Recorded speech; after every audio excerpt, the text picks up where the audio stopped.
যখন মাইয়েতকে কবরে শোয়ানো হয় তখন সে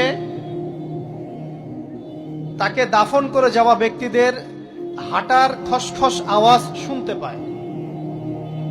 এরপরে তাকে যখন শুইয়ে দেওয়া হয়, সে যদি মুমিন ব্যক্তি হয় তাহলে তার মাথার দিকে তার সলাত এসে দাঁড়িয়ে যায়। দুনিয়াতে আপনি যে নামাজগুলো পড়েছেন, আমি যে নামাজগুলো পড়ছি, এগুলো মাথার দিকে দাঁড়িয়ে যায়।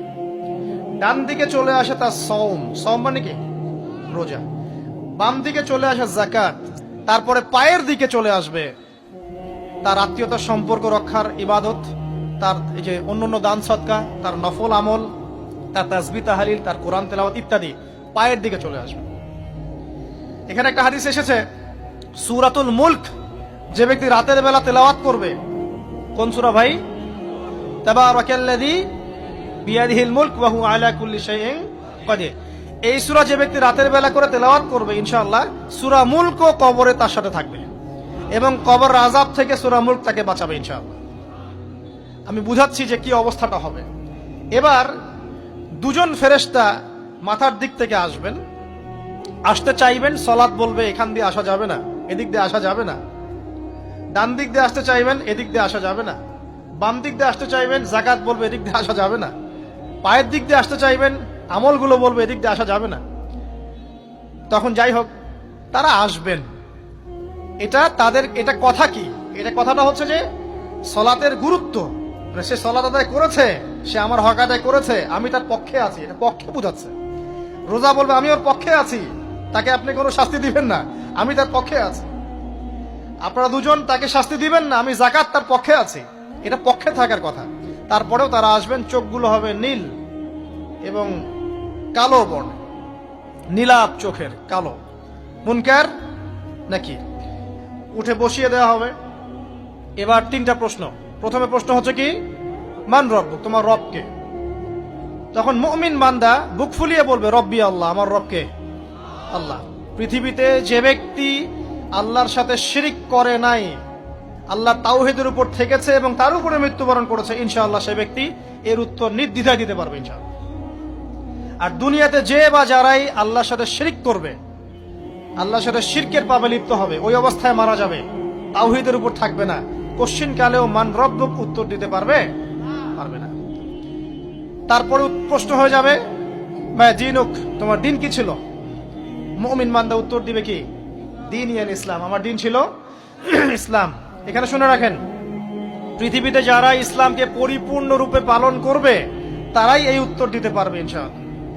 যারা ইসলামকে ঠাট্টা বিদ্রুপের হাসি তামাশার পাত্র বানিয়েছে, মন চাইলে কিছু করি, মন চাইলে কিছু করি না, সহজগুলো একটু আমল করি, বাকি কিছুর আমল ধারি না, হ্যাঁ, নামাজ পড়ি, সুদ ছাড়তে পারি না, ঠিক আছে, বছর বছর ওমরা করি, এদিকে ঘুষ দুর্নীতি ছাড়তে পারি না, ইসলামকে ঠাট্টা তামাশার পাত্র বানিয়েছে, এরা কোশ্চিন কালে উত্তর দিতে পারবে না মা দীনুক, দিনে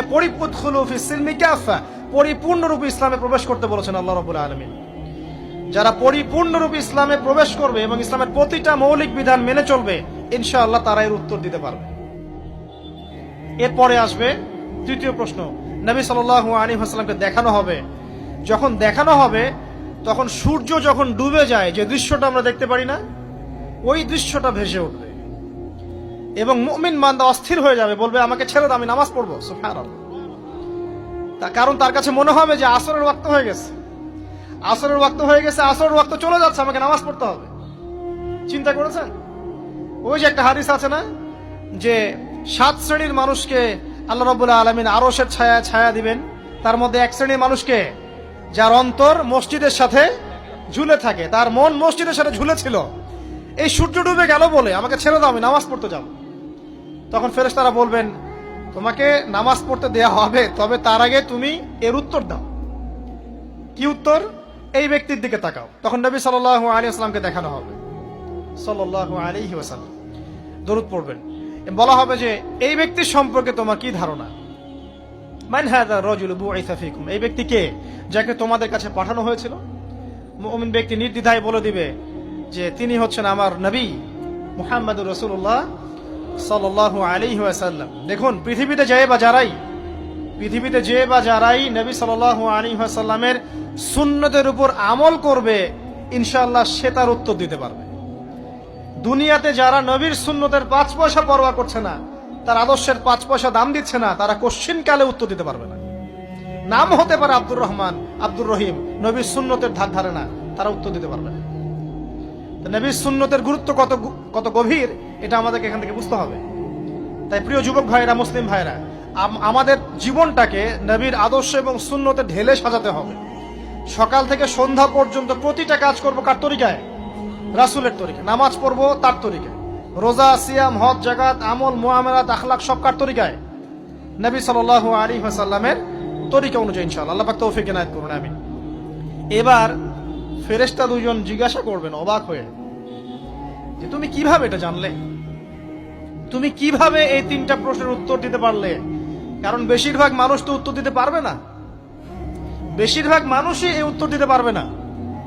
কারণ কিয়ামতের মাঠে 1999 জন মানুষ জাহান্নামে যাবে, নাউজুবিল্লাহ। তো এটা কঠিন পরীক্ষা। আল্লাহ রাসূল সাল্লাল্লাহু আলাইহি ওয়াসাল্লাম বলেছেন যে নিশ্চয়ই তোমাদেরকে এখানে পরীক্ষায় ফেলা হবে, আর তোমরা যদি এই পরীক্ষা জেনে তোমাদের মৃতদেরকে দাফন করা থেকে বিরত না থাকতে, তাহলে আমি তোমাদেরকে শুনিয়ে দিতাম কবরে কেমন পরীক্ষা হয়। মানে যদি আমরা শুনতে পারতাম যে কবরে কেমন পরীক্ষা হয়, আমরা ভয়ে আমাদের মৃতদেরকে দাফন পর্যন্ত করতাম না। এটা নবীজি বলছেন সাল্লাল্লাহু আলাইহি ওয়াসাল্লাম। তাকে জিজ্ঞাসা করা হবে যে তুমি কিভাবে জানলে এটা? বেশিরভাগ মানুষ তো পারে না উত্তর দিতে। তখন সেই ব্যক্তি বলে বসবে, সেই ব্যক্তি বলবে যে করাতু কিতাব আল্লাহ, আমি আল্লাহর কিতাব এই কোরআন পড়েছি। মুমিন বলবে আমি আল্লাহর কোরআন পড়েছি, ফাআমানতু বিহি, আমি এর উপর ঈমান এনেছিলাম, ওয়া সাদ্দাকতু, এবং সত্যায়ন করেছিলাম। সুবহানাল্লাহ। অতএব দুনিয়াতে যারা দ্বীনের জ্ঞান অর্জন করছে না, কোরআন পড়ছে না, হাদিস পড়ছে না, পড়াশোনার চেষ্টা করছে না, জানার চেষ্টা করছে না, কবরে পাওয়া ডিফিকাল্ট আছে। এটা একটা অন্যতম প্রশ্ন। আমরা কিন্তু মনে করি 3টা প্রশ্ন হচ্ছে, আসলে প্রশ্ন হচ্ছে কয়টা? 4টা। 3টার পরে আরো একটা এক্সট্রা। কিভাবে জানলে? তখন উত্তর দিচ্ছে আমি আল্লাহর কিতাব পড়েছি, ঈমান এনেছি, সত্যায়ন করেছি। সুবহানাল্লাহ।